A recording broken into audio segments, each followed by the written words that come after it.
again, this is day 2 sa ating week 3 for the PGS 2017 Spring Split powered by Backers Energy Drink. Drive your energy. So, kakagaling pa lang natin sa EMP versus Mineski match. And Shinbu, ano yung masasabi mo doon? Of course, from our shoutcaster, Shinbu 149 kasama si Yuko. From that game, grabe.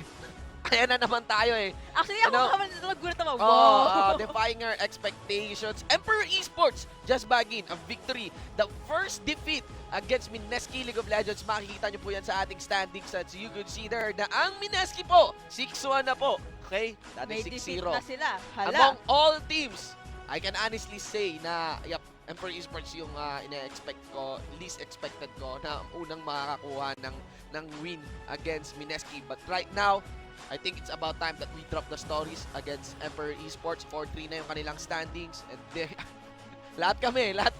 Pumasok lang yung February, ganito Pati lang yung sila content kagaling. editor namin, lahat kami parang depressed na. Ibang Emperor Esports yung nakita namin. Iba na, hindi ko na kilala ang Yung Emperor mga itsura Esports. nila after na masyadong Iba na po. Iba na to. So, para us team, Emperor Esports, let's see. Of course, as you could see into, makikita natin sa schedule natin, makikita natin na meron pa tayong ibang games na naka-line up. Mamaya we have Acclaim Empire X versus TNC, as well as laban din mamaya ng RGH. Diba? And versus Team Manila Team Eagles. Manila Eagles. And ayan nga, sa laro kanina, there are only two obvious visible mistakes there by Emperor Esports. That is yung una, engage that bottom lane, didn't account for the members of Mineski dun sa Tri-Brush when they initiated for the tower dive.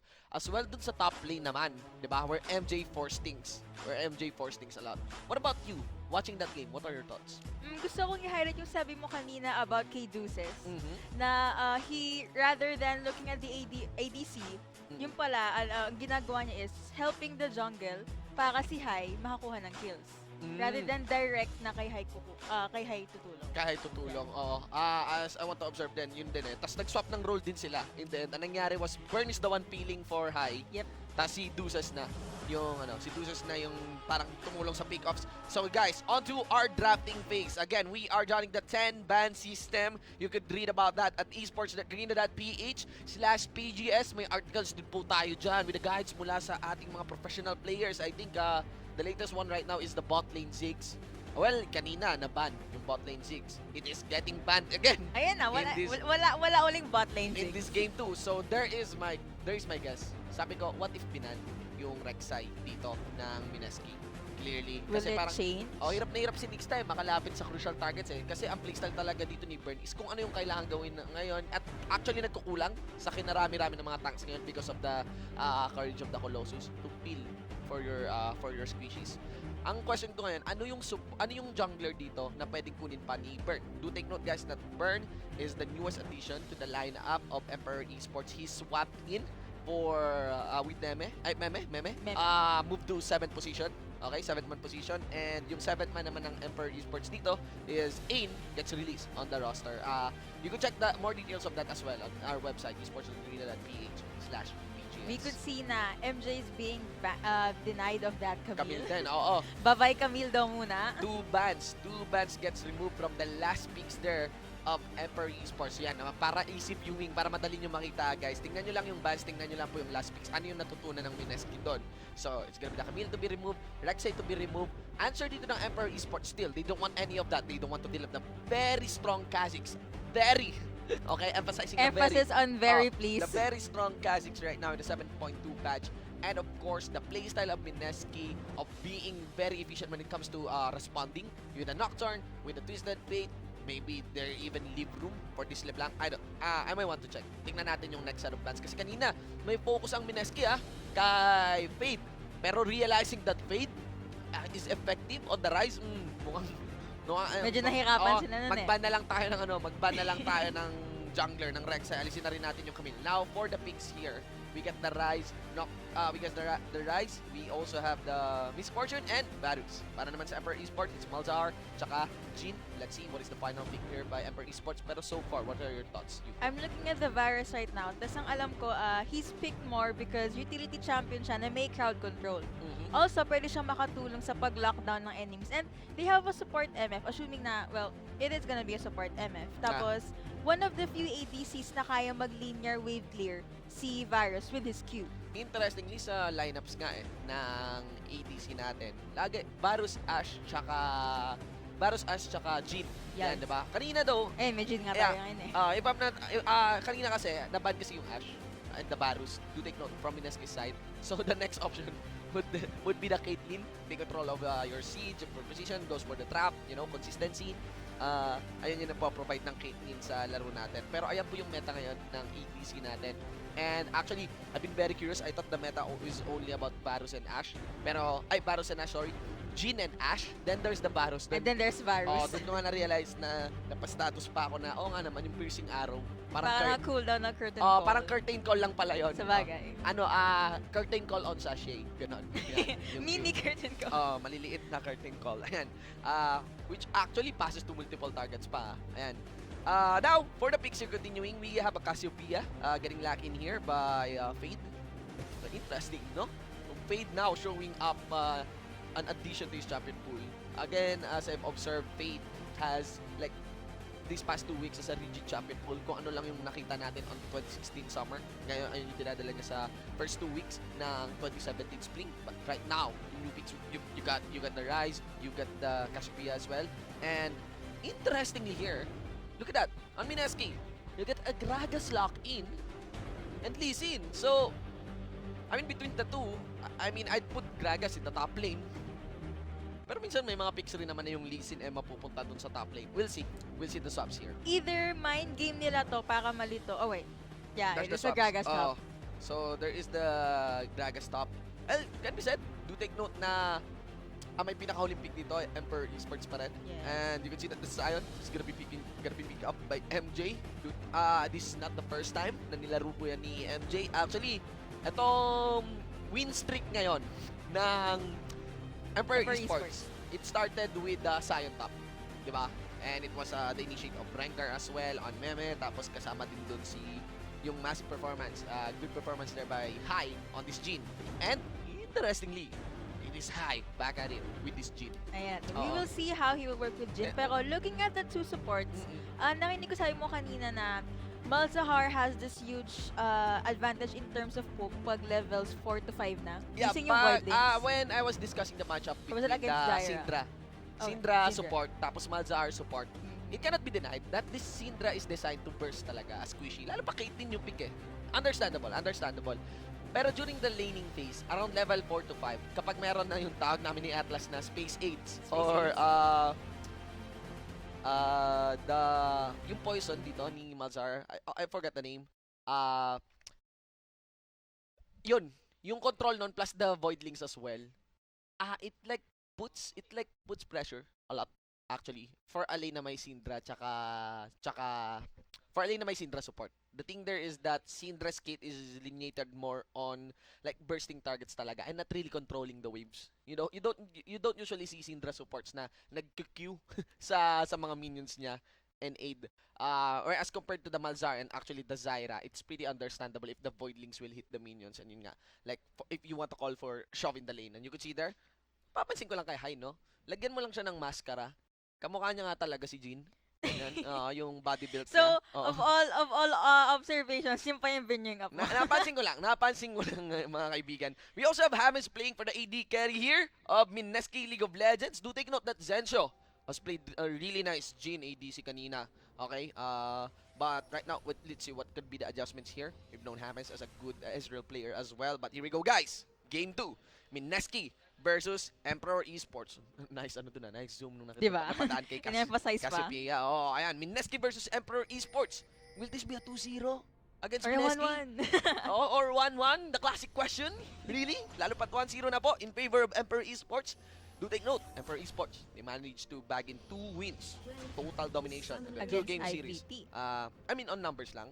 On the scoreboard lang naman. It's Scoreboard still a close fight against IPT. So, it's really like, hindi na ganun ka far-fetched yung question if they can 2-0 the undefeated Kings of this regular season. Grabe sunod-sunod din yung wins nila and I think nasa peak na sila ng moral nila kasi kakagaling nga lang nila sa 2 wins kahapon and now pambungad sa day 2 natin, may win agad sila. Ayun, Malefic Visions pala. Ayan, yung poison ni ano dito, ni Malzahar. Usually yun kasi yung Minamax, if you're Malzahar support, ganun.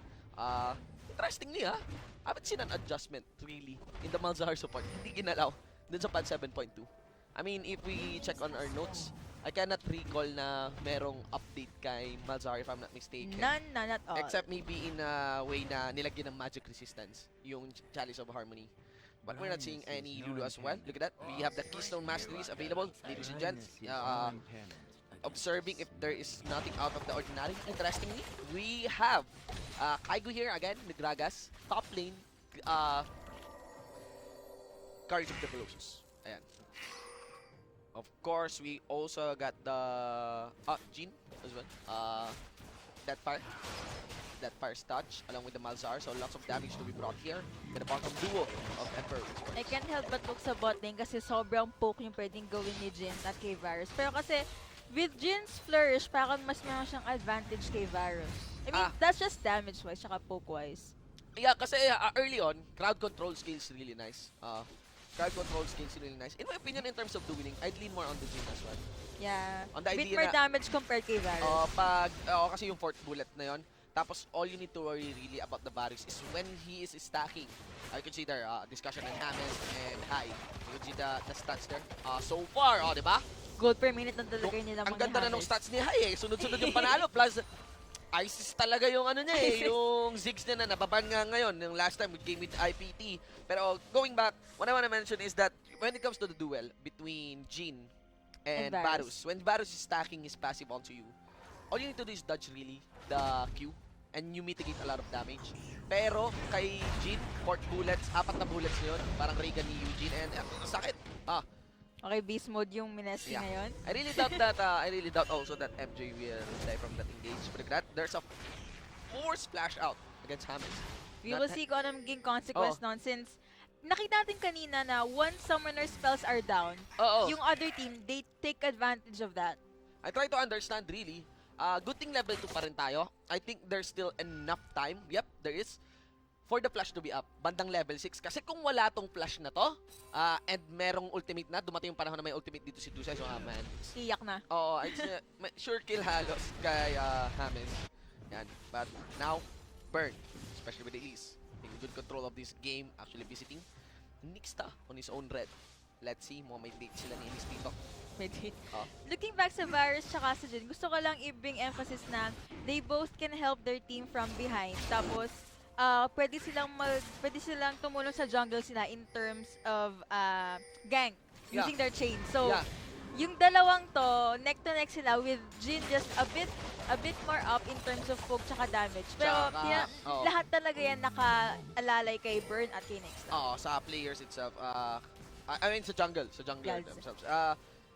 Following up with that, yun nga yung popularity kasi na itong mga utility supports natin. Really, the aim here, based on the interview daw with Prey, the recent game, is that we are now picking up ADCs in a way na parang they can contribute a lot in a fight without sacrificing much of their position. Base check there by Exos and gets the bite. Poison as well by Fate.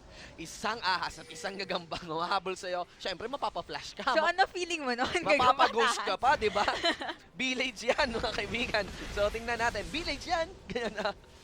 Fate receives the Sonic Wave, but knowing that there's no clear follow-up that can be done there by Exosen, it's Fate making short work of the bald guy here. First blood. So the mid laner of Emperor Esports, nicely done there. Napakabilis ng ahas na yun. Yun talaga yung masasabi ko. Kaya mabilis talaga pag mga ahas, nako. Lalo na pag February. Wait, iba na yun, iba na yun. Oh, well. Ingat kayo sa mga Cassiopeia, mga kaibigan. Now there's also the standard by Hammond. Malefic Visions, is there enough damage? One last blow! No, it won't be! No casualty yet in this bottom lane. Huling tira na lang, huling kalmot na lang. A nice back from Hammond. Yung Void Links. Ang maganda din doon, TG was there to make sure na makaka-back away yung ADC niya. So, hindi pa nakamakabukas na mo kanina na ahas. pero ang laki pa rin ng hindi naman talaga kailangan na makatranslate ka ng kill sa isang engage if you want to determine who's winning this lane because clearly it is Emperor Esports. But the thing here is that the summoner spells. Right now there's enough mana on high should ever burn just to visit this bottom lane. Again, isang hit lang ang kailangan. Actually, very capable. There you go. The lockdown. One last hit. It's gonna be TG's turn to be punished plus the Voidlings. Ayun yung gusto sabihin. Ang taas talaga ng punishment na pwede makuha sa mga left visions. The DOTs, damage over times, mula doon sa mga creeps dito, or Voidlings nga dito, ni Malzahar, plus the poison and the Malefic Visions. A really nice harass from High tsaka kay Deuces. Tapos naiisip ko, since nag-iisip ka na ng mga possible scenarios, what if si Fade bila siyang pumunta sa bot lane? Oh yeah, I mean, comparing between the two, mas capable syempre si Exosen. And considering the habits of playstyles here, but look at that, Fade clearly getting baited in with the duel against Exosen, not accounting for Nixta, not accounting for having no vision on that side brush. Expect it. Nixta's gonna be snowballing Exosen. Will aim to snowball Exosen. It has been the strategy of MSK ever since. Priorities and vision pieces. Ang bilis ng revenge king na yun. 1-1 na agad sila. Oo nga. Hindi yung isa sa mga nakakatuwa kasi once the other team gets a kill, yung isang team, mag-respond sila agad na kailangan mabawi namin yun. Look at this guy. But dalawang Nakakatawa. tank sila na, you know. Napaka-ridiculous kasi tignan ng top lane na to. Una, naka-Gragas top lane. Ikalawa, on top of that Gragas top lane, naka-Christmas skin pa nga si Gago na. February na men, ganyan. Well, ganun talaga all year round kasi yung Christmas spirit niya. Wala daw pa sa ganang trip. Sorry sige, let's try to understand that. Let's try to understand why is there a Gragas top, really. Understanding the duel between Sion, this is not the regular matchup you'd see in the top lane, really. But look at that, there's a lot of crowd control. The big question is, will MJ be able to survive? Look at that, he's still able to deal a lot of damage, get some certain hits after the kick of Nixta. With the kicks and all, Nixta, does he have enough movement speed and skill to mitigate this one into duel? Though with another minion, look at that, the damage on Nixta. Kada suntok ng Sion, especially after that, with his passive. There's a lot of damage. Masakit yon, but let's not forget, 1-for-1 trade, pair pa rin. On par pa rin talaga silang lahat. So much pressure at the bot lane though. But I want to commend James, but it's understandable, especially if it's a Varus. It's a Varus. Na kaya niya makapagsabayan naman sa CS. Hindi ganun kalaki. This is only one full wave lead against the Jhin and Malzahar. Again, ang hirap kalabanin po netong bottom duo na to, especially if you're a Varus, especially kung walang masyadong hard CC yung support mo. Para ko sila magwawala. And if you did pair them up with AP support na may good crowd control, GG. Yes. So again, going back, revisiting the Gragas in the top lane. Again guys, considering the update, ano ba yan? Nasa patch ba yan? May understanding of the patch is that there's an improvement in the health regeneration. If I'm not mistaken, that is base health or heal on cast, ayun, on the passive, yan, of the Gragas. Yep. From 4% naging 6% na ngayon. Improves his dueling, in my opinion. But it actually works in the jungle pa rin. On the jungle kit of Gragas Not necessarily for the top lane. I think there are a lot of better tanks really for the top lane. Should ever this Gragas is aimed to become a top lane tank. And look at that, yep, it is. Sun Parkade being built here. The Bami scene there, you also get the cloth armor. But right now, stand up. Kalmado na yung map. Except sa bot lane, nagwawala yung mga tao sa bot lane. Pero you could see the chess game here that both of the two junglers, they are anticipating kung sino man yung mauuna mag-pull ng trade. Sino ba sila unang atake? Well, going back sa Gragas na sinabi mo, with that 6% increase, meron na siyang stable early game. And they have a listen. So, early game. Lots of pressure and presence in the early game. At least keep that one in check. Sion is a good laner by design, so that's one. At least you mitigate the presence of Sion with that Gragas up to 11.2, and even with the help of Lee Sin, could be said. Actually, Nixta has made a fair share of presence in the top lane. But look at that again. We want to discuss here the support at that matchup. Look at that on the stats. Clearly, MSK still coming in strong in terms of numbers with that 6 games win streak against Emperor Esports. But right now, considering the situation of this bottom lane, Deuces is doing well, really, with this Malzahar. Malzahar second pick. Vision. Okay. Actually, napansin ko din matagal-tagal ngayon na na antayan super, to. super ganda ng improvement ng decision making ng EMP. Not just sa lineup nila as a team, but also when it comes to clash or pag sila naman yung nagagang. Oo. I'm not sure kung mayroon tumatawag sa chat natin na go mo na yan, Lee Sin. Pero just to give an idea of the scenario, if ever Lee Sin aim for that dive along with the follow-up ng Gragas doon, no. And oh no. One of the worst champions to dive really is Cassiopeia na merong ultimate. Na available under Kung turret. gusto nyong mag-dive in, pa-burn nyo muna yung ult ng Yung Casio. ultimate at least. Yung ultimate at least. Ayan. So right now, our map is being toned down. Our players, we may want to spot out some key items here before they go Focus less aggressive. itemizations ngayon. I would like to commend Nixta as well in terms of how he rotates to the jungle, making sure that it's always calculated, gets the kick onto Burn just to peel for his allies. But Fade will flash in. Does he land the CC? Kaigu in kill range, gets the final Twin Fang, won't receive a Sonic Wave, and it is Emperor Esports game. I mean, eto, tempo ng Emperor Esports. Okay, duel here by Exocent teleport as well from But get MJ. cancelled. No hesitation. And in this bottom lane, kills all over the map. That is 3 kills. Instantly, on the left side of our screen. Only favor of Emperor Esports. What is happening here? Sunod-sunod yun wow. What is happening here? A really nice coordination sa group na yon. I mean, let's see. There's ultimate connected onto Deuce's nice touch there by James. Clearly, Deuce is not accounting for the damage of the passive. Now, the damage mula dun sa passive stacks na nagagawa ng Varus, followed up with a Freezing Arrow and Varus ultimate. But right now, this is a bit, kung different yung Emperor Esports, different din yung Mineski ngayon. Nag-switch sila ng group personalities. Pero regardless kung they were able to slay Deuces, still a win sa Emperor Esports yun. Right now, man. Fade. 4-1-0. Ang lakas umahas ngayon dito ni Fade. 2k gold lead. 1.2k gold lead or 1.6k gold lead there by Emperor Esports. Could be said here. There's only the second itemization. Abyssal Scepter. Mad props really that he made it work out against the Rise without having to rush the Negatron Cloak.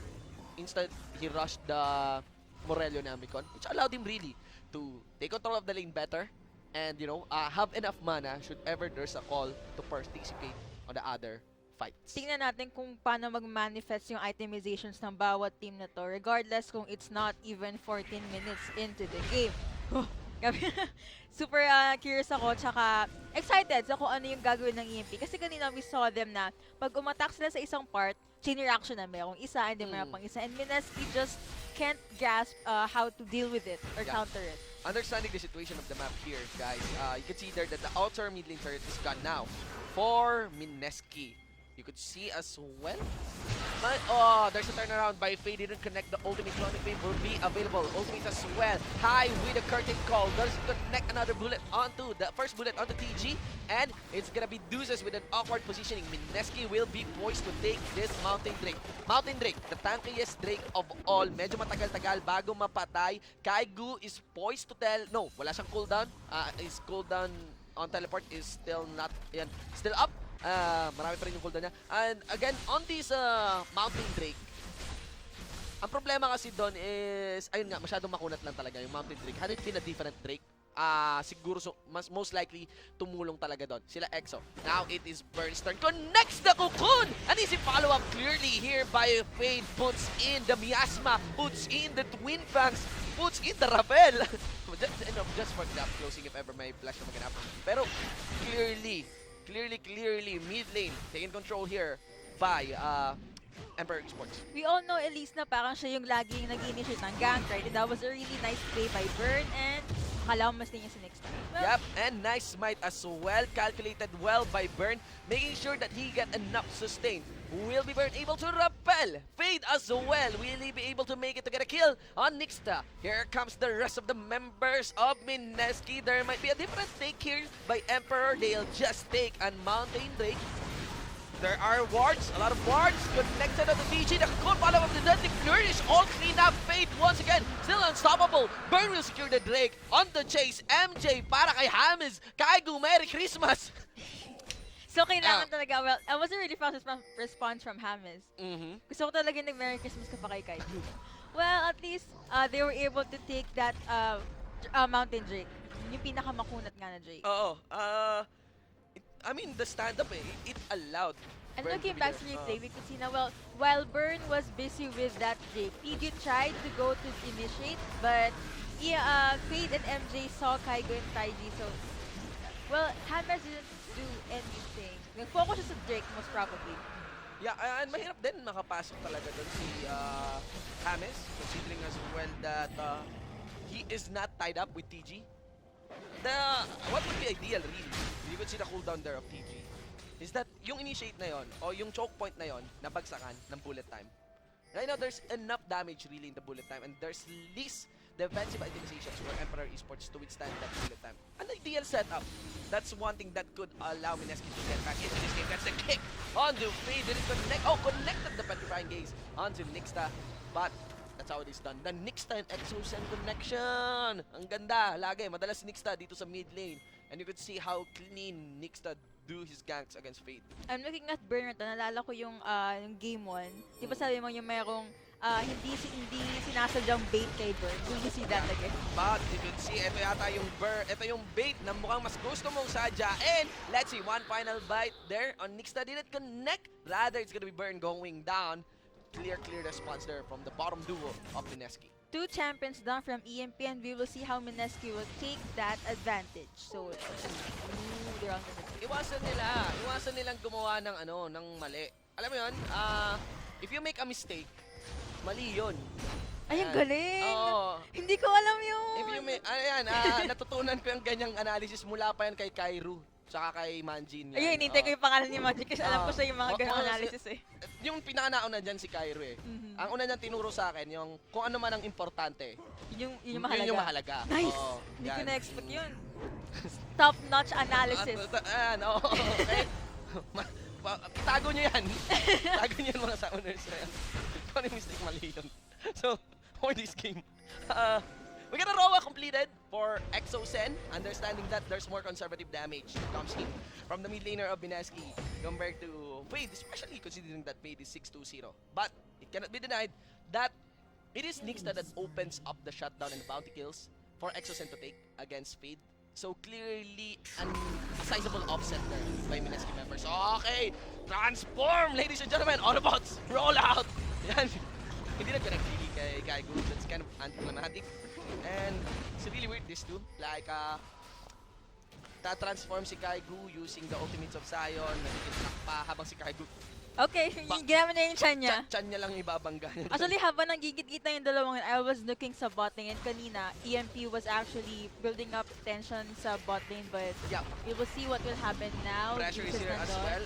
Do take note yun. Yun yung problema din eh. Dahil mas maganda yung wave clearly dito ng bottom duo ng Mineski versus Emperor Esports. But what we have here, Okay guys, ayun na po yung link. Open a new tab, type that in, and meron kaming kukunin na info. Paunahan na, okay.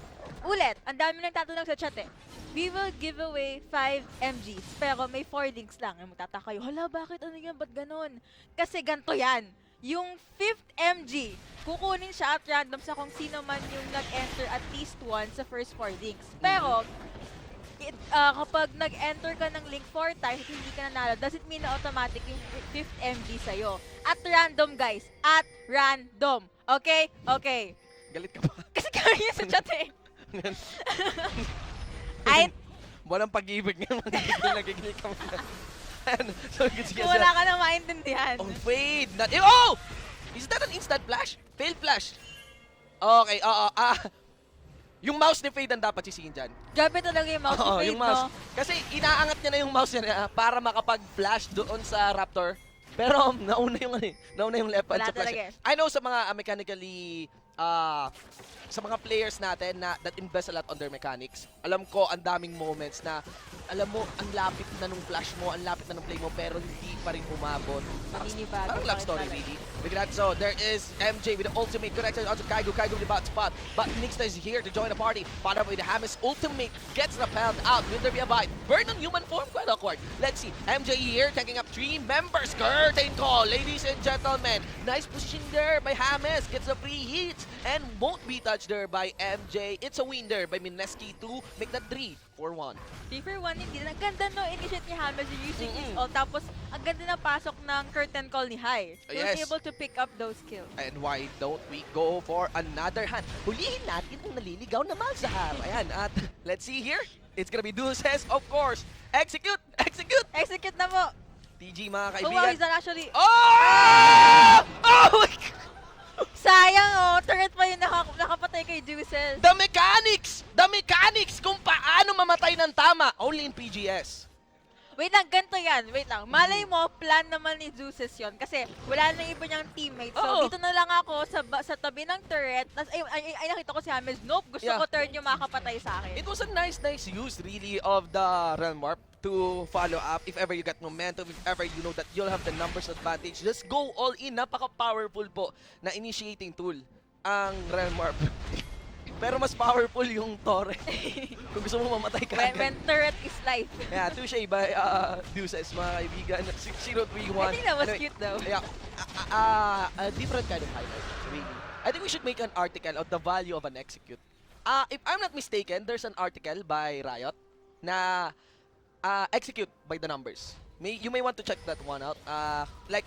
Meron dong comparative stat kung ilan yung napapatay sa Torre, ilan yung napapatay sa Krugs, ilan yung napapatay sa Grump, tsaka sa Red Bumbleback, the Red Buff. Naalala ko dati maglalaro ako, yung before ako maglaro, there's this one human being, level 1 pa siya, wala pa siyang minions, biglang pumunta siya sa Torre, sabi guys tulungan nyo, tapos nakatitig lang ako sa chat, parang, what? Yeah, fully understanding now the situations of the map. I want to mention, may pagka-conditional dito, yung composition ng Emperor Esports.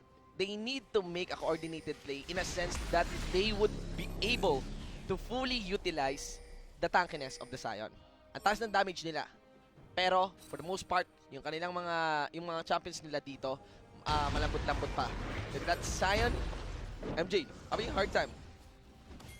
And, it cannot be denied that Burn is yet to become tanky. Good thing is now picking up defensive itemizations in the form of the Giant's Belt, plus that Cloak. And what I want to mention here is that ganun ka-conditional yung composition dito ng Emperor Esports. Kailangan nila ng set, di ba? Like, when we say conditional, kailangan may mga skills na they cannot afford, napaka-punishing ng mga skills na hindi tumatama. Petrifying Gaze, even the Curtain Calls, or even the Deadly Flourish, or Cocoon.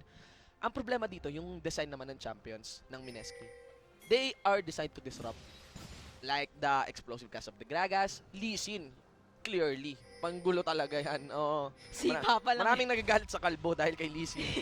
Kasi samahan mo pa nung kapatid niya, Kalbo rin, si Rice. Si Rice. Oo nga, no, dalawa yung kalbo. The Realm Warp plus the upfront damage. The upfront damage na consistent sa composition dito ng Mineski.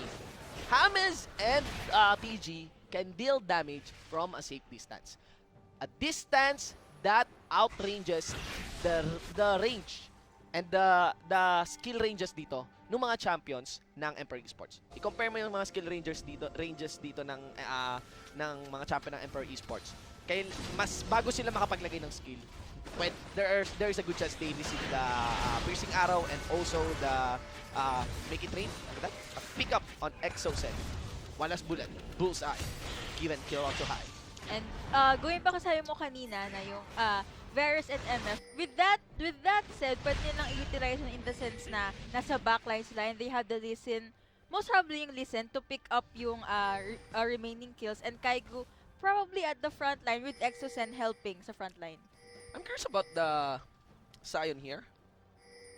Am I mistaken or did the Sion just got bigger? I wanna ask the Sion mains kung or sa craft lang natin yun. I wanna ask the Sion mains kung yung sa passive niya ba, whenever he is able to stack health, lumalaki rin ba siya? Parang yung Zac. Parang si Zac. Kasi I'm pretty sure Zac, the more health he has, he is bigger. I mean yung current health niya. But right now, situation on the map. Objectives available, guys. Outer top lane turret is available. A good bounty that Emperor Esports would be wise to take. Right now, for that kind of rotation, alam ng Mineski, yun nga yung objective na available for Emperor Esports. So what they are setting up is actually death brushes, pero with safe distance, with leeway if ever something goes out. Tapos in an instant, they can take the Baron. That's one. But look at that. Look, you could see how these players really are taking their good time. They're not even showing themselves on the map. You could understand yung mga instances, bakit sila biglang humihinto randomly? They are capitalizing on the fog of war na ayaw nila ipakita yung location nila kaagad-agad. Kasi really, both of these two Ninja teams... Gaming. Yeah, both of these two teams are very reactive right now. I'm very curious. We need to spot out ano yung mga points dito na that can call for an initiate. Because take note guys, both of these two teams are very capable of initiating. Pero it's very likely that the first one to pull the trigger will lose. That is true. And most members of the EMP are locking on that Baron, but kanina we could see na Fade was alone at the mid. Probably habang target nila yung may mag-split push or mayroong magsisecure ng mid lane. Yung pangklase dito sa PGS, man. I mean, this game, I cannot imagine that I'd be casting a game with this kind of nature na yung Emperor Esports yung naglalaro. We... Lost for words ba yan? Hindi naman lost for words. Pero, what happened is we did underestimate Emperor Esports. But it's based on the running stats of the past 2 weeks. But right now, if we name this weekend by a PGS team, it is Emperor Esports. That is true. Already, okay? Three victories out of 4 games against the top 2 teams in the PGS, IPT and Mineski.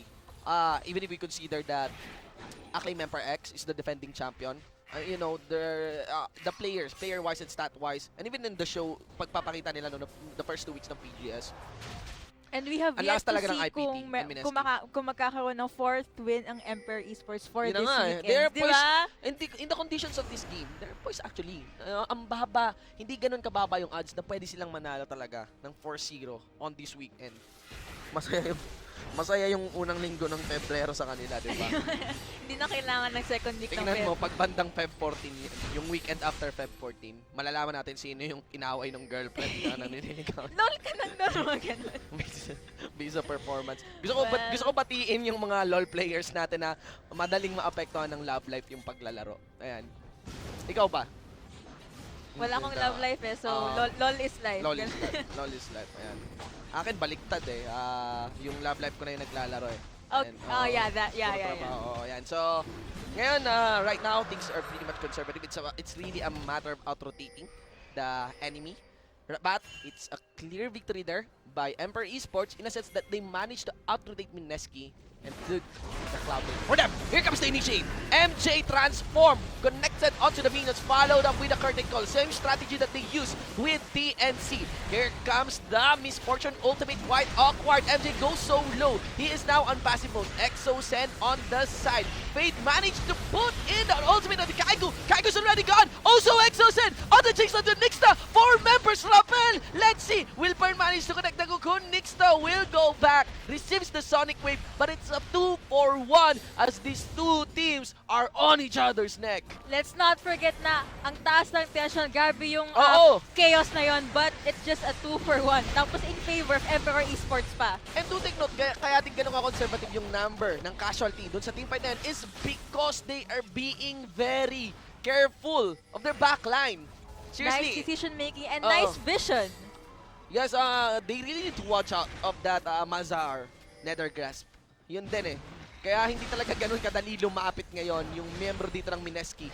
Right now, walang clear tank sa kanila. Even Kaigu would be shredded if ever he received a good amount of crowd control mula dito sa members ng Emperor Esports. Let's see, ladies and gentlemen, Kaigu. I know, it's gonna be Fade receiving the ultimate of Hammers.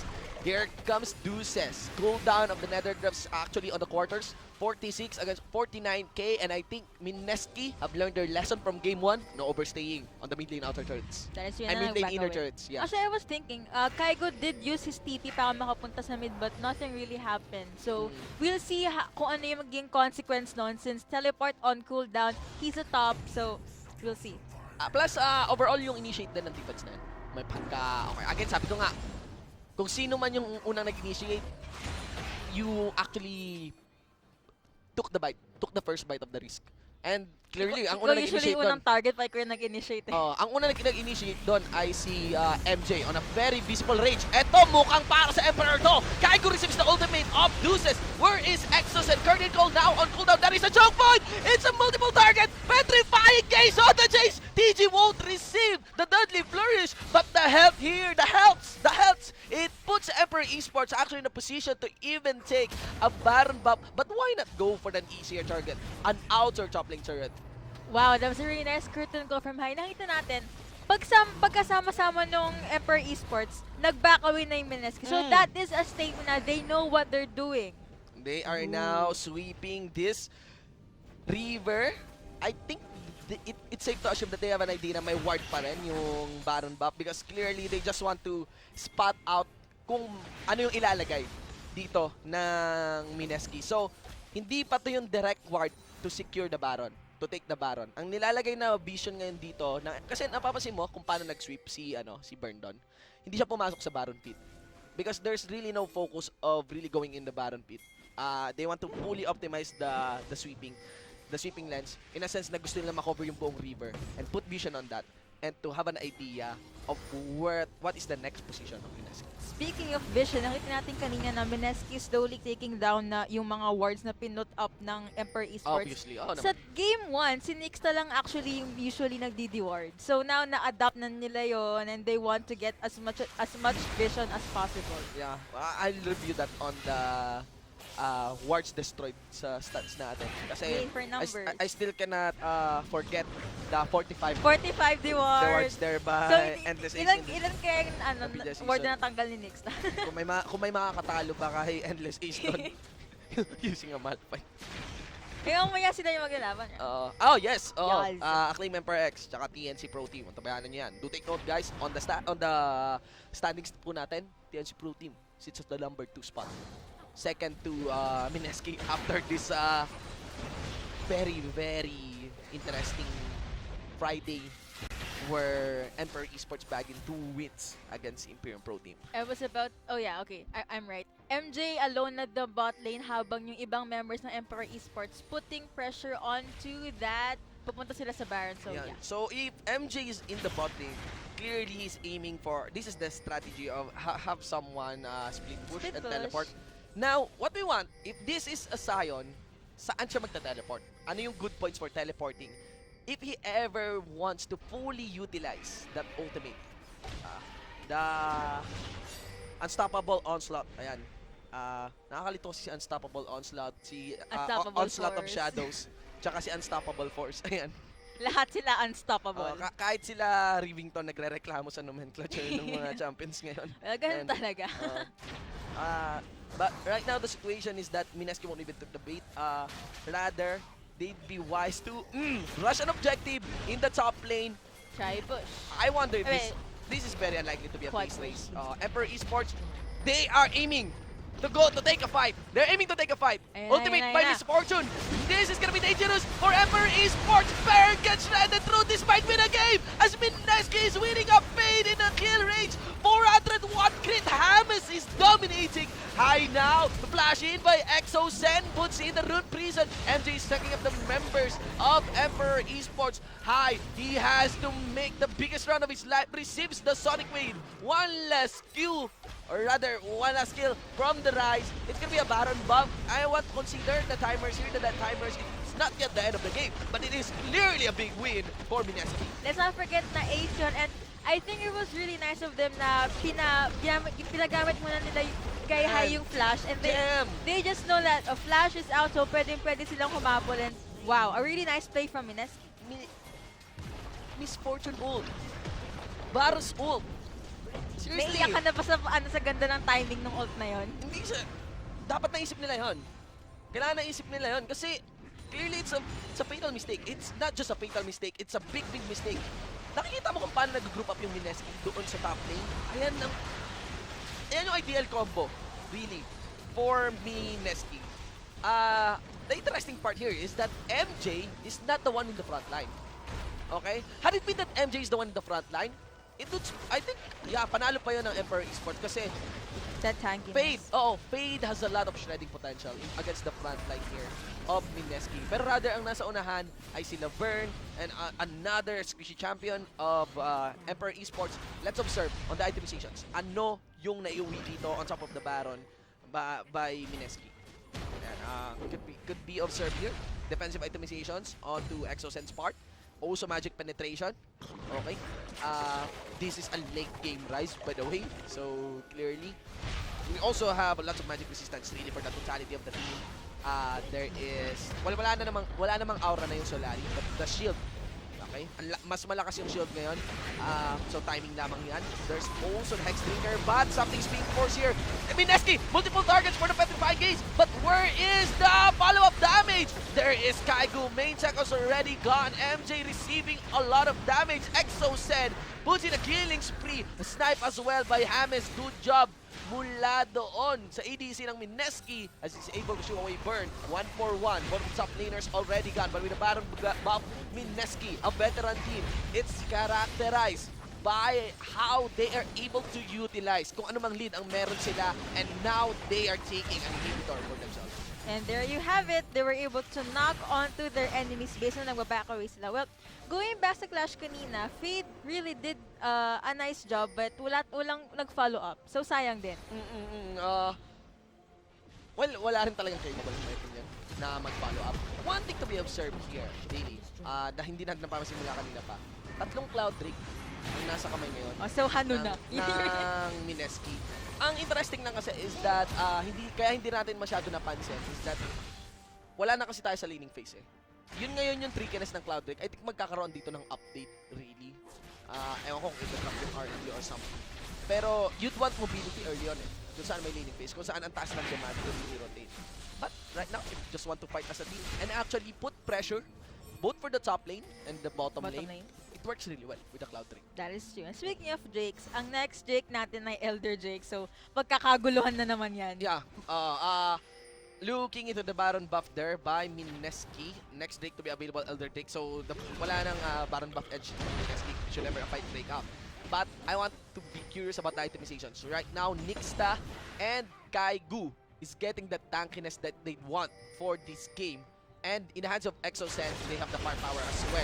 Let's see this weapon all in onto Nixta. Curtain call. Mukhang kailangan lumapit dito ni Hai as MJ is being shredded here by, of course, Exosen. Exosen in the position to take Hai. This might be the game as it's only Fade that is remaining. Flash in for the Banish Love. And Fade, he is going so low. Kaigu as well. Kinakalaban ng Raptor Camp dito. Exosen will go for the chase. Do take note that the rest of the members pa rin ng Mineski that is in Kaigu, they could finish this game. Let's not forget na si Dewis na lang yung buhay kanina, and that entitles them to actually go further into their enemy's base. A really nice play from Exosen though. Clearly, it is the itemizations na nagpalamang dito sa Mineski, and not to mention that second engage, that second clash, there's a Baron buff pa rin in the hands of Mineski. Now, there's a big question. Accounting for the death timers, MJ will be up. So, baka hindi pa tapos ang ating laro. I want to understand as well, though, that TG is already alive. Nixta as well. I think, well, I want to consider the timer for the Elder Drake dito, but it's not yet within the 2-minute mark. But clearly, right now, Emperor Esports, I think yung win streak nila dito, medyo nagtitip na, nag-shake na ngayon. It's getting further and further from the 4-0 in here by Emperor Esports. We'll see. It's not yet the end of the game. Should ever, they had a good run, but I want to observe as well. Ang laking bagay din na pag nagkakahabulan na, Cloud Drake talaga, no? Kasi off combat ka when you're trying to chase. Right now, rotations here and pick off. The thing here is that the main tank here of Emperor Esports cannot anymore withstand the damage of Mineski. The firepower of James plus Exosen, you know, kahit anong itemizations buuin kasi dito ni MJ, countered na kagad eh, kasi the Black Fever's already completed for the Misfortune. Yun yung pinakaayaw mo for a support eh. And yun, dun nag-follow si Malzahar. And earlier daw sabi mo kanina, if MJ was at the front line, mananalo pa sana ng EMP. And now na na-mention mo, mahirapan na nga EMP since yung most desired na front laner nila, kaya na-copy ng MSK. Yeah, they cannot win fights na upfront talaga, especially with this Black Cleaver on the Misfortune. What they want, an ideal start from the back line and get a quick sweep mula doon sa magiging target ng Nethergrass. Ayun yung gusto ko i-mention na kung bakit nagpo-follow up si Malzahar ngayon compared to Misfortune, kung kanina lamang na lamang siya, is that, yeah, kung 5-5, naharapan lang, tapos bagsakan lang ng skills without without taking into account the position, clearly ang mananalo dun yung misfortune na may Black Fever and Shred against the tanks. We will see how Fade and Burn will do in line with that since Deuces might have a shaky gameplay na. Kasi Yes. nga, yun, looking back to sabi mo kanina. Final inhibitor here by Emperor Esports already down. What can they do? Here comes the ultimate of MJ. Is Kaigo the best target? MJ though not getting shredded, but it's rather gonna be burned. Oh, Fade will be gone. EXO still alive. MJ going so low, and High gets delivered by Nixta. Kunin nyo ng ADC nila, sabi ni Nixta dito. And I think, ladies and gentlemen, with only 4 members remaining, make that 5 as Hammers will do short work. It's gonna be, well, hindi umabot sa ace, but a victory by MSK against Emperor Esports. 1-1. Wow. I can't even... Grabe talaga yung match na yon. It had us at the edge of our seat. Well, ang story really ng weekend na to, I mean, we might be overhyping Emperor Esports, but the context of this story, it is another win by MSK. Pero if really account the first 2 weeks, Emperor Esports did a good job. I mean, yep, this is Summoner's League, this is League of Legends, you know, where everyone's fate is decided by the win or lose.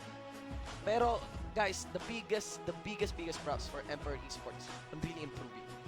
I think walang pro player ngayon ang magsasabi na hindi naman nag-improve yung Emperor Esports because Walang ganon. Kahit sa chat feeling ko wala din. Clearly, what Fade has mentioned yesterday na hindi dapat sila minamaliit. Hindi lang interview yun. Observing the games, it's clearly a statement na hindi nga dapat talaga minamaliit ang ating mga Emperor Penguins, Emperor Esports. But of course, there you go. Hammers is the one to check it. Okay? That damage. Sabi ni Hammers, hold my beer. Or for this case, hold my bacchus. Hold my bacchus. Tapos yan. Guide your energy. 33,985 damage dealt to champions. Very massive. I want to comment as well na hindi lang naman si Hammers to. It also got opened up by TG because of the Black Cleaver. Okay? MJ is an easy target really. All you need for the side is to really just shred his health. Feel for your members, you got a Gragas. Interesting kay Kaigo. Really. He was really good at Gragas Oh, though. Gragas for the top lane, di ba? Very different mula doon sa champion picks niya like the Shen and Nagulat Maokai. nga ako actually bang, wow, Gragas top. Okay. Iniisip ko, si Kaigo ang isa sa may mga pinaka-conservative na champion po ngayon 2017 regular season. Maokai, Shen. Ayan, Gragas. Gragas. Narinig ka niya, na-feel na Gragas yun. in the top lane. Wow, highlights. And of course, still, Exosen. Exosen, man. Well, Exosen with the Rise. Exosen is a very gifted player. Early game, kaya talaga makakuha ng snowball. And if ever hindi man siya nakakuha ng snowball, isa siya sa mga pro players na very capable of getting back in the game. Slow farm, he has done it. Way back in the walang past. problema. I really like how Exosen can adjust regardless kung ano yung maging situation ng team nila in game. Not to mention Exosen and Nixta's connection as well. You know, yung gap ni Nixta ever since. Top, And jungle, and mid talaga, MSK. And you could see how Nixta is always able to really touch the crucial targets when it matters. Final kick onto high. So, I think that's the parang end game, parang end of the run na Diba? na Emperor Esports. Yung lahat ng feels na to, Well, parang last match for tonight. naip po talaga kami para sa Emperor Esports. 3-1. Hearing from the bottom, now we hear. Diba? Sorry from the bottom, now we're I kasi mean, 3-1 mga kaibigan. It's not a joke. Emperor Esports, we're looking forward to more of their games in the regular season of the PGS. MSK still looking so strong. As always, as ever. 7-1. Pero yan guys, may mga susunod pa po tayong laro. We still have TNC Pro Team versus the defending champion, Acclaim Empire X. Also, for our third match, we got Team Manila Eagles versus Rebirth Gamers Hub. So, dyan lamang po kayo. Magbabalik po kami. Maraming salamat po sa mga viewers natin. May search and win pa. Yung mga tabs nyo, i-ready nyo na. Kami po yung naging shoutcaster for this game. I am Shinbu with the 1 for an eye. And of course, with me is Yuko. Day 2 of the third week of the Pro Gaming Series 2017 Spring Split, and we'll be right back for the next games. The Fleur is all cleaned up. Fade once again, still unstoppable. Burn will secure the Drake on the chase. MJ para kay Hamis. Kaigo, Merry Christmas. So, kailangan talaga. Well, I wasn't expecting that to respond to that. MJ with the ultimate connection on Kaigo. Kaigo about to spot, but Nick stays here to join the party. Bottom with Hamis ultimate gets the pound out. Will there be a buy? Burning human form well upward. Let's MJ here getting up 3 members. Curtain call, ladies and gentlemen. Nice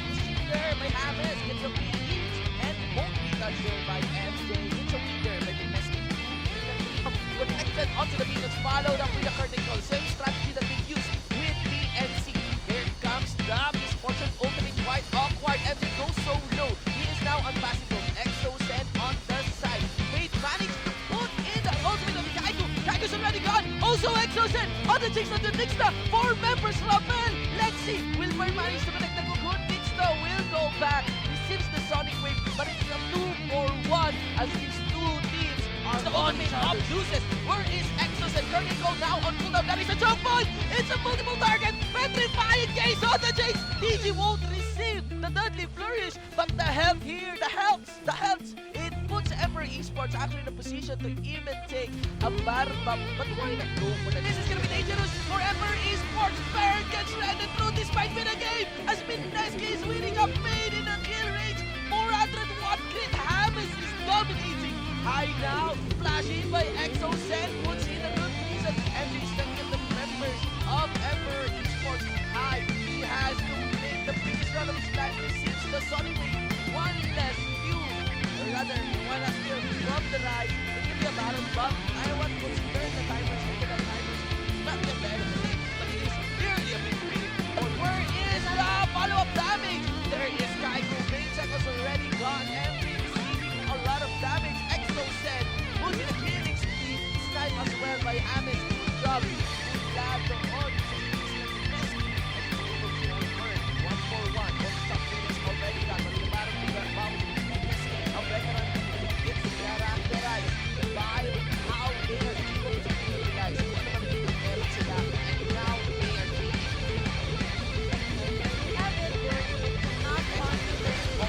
onto Pizza, Hurricane Call. Kung ang kailangan lumapit dito ni High as si MJ is being shredded here by, of course, Exo Sen. Exo Sen in the position to take High. This might be the game as it's only Fate that is remaining. Flash in for the body stop, and Fate, he is going so low. Kaido as well. Kinakalaban ng Raptor Cup dito. Exo Sen will go for the chase. Do take note that the rest of the members pa rin ang Destiny. That is Kaido.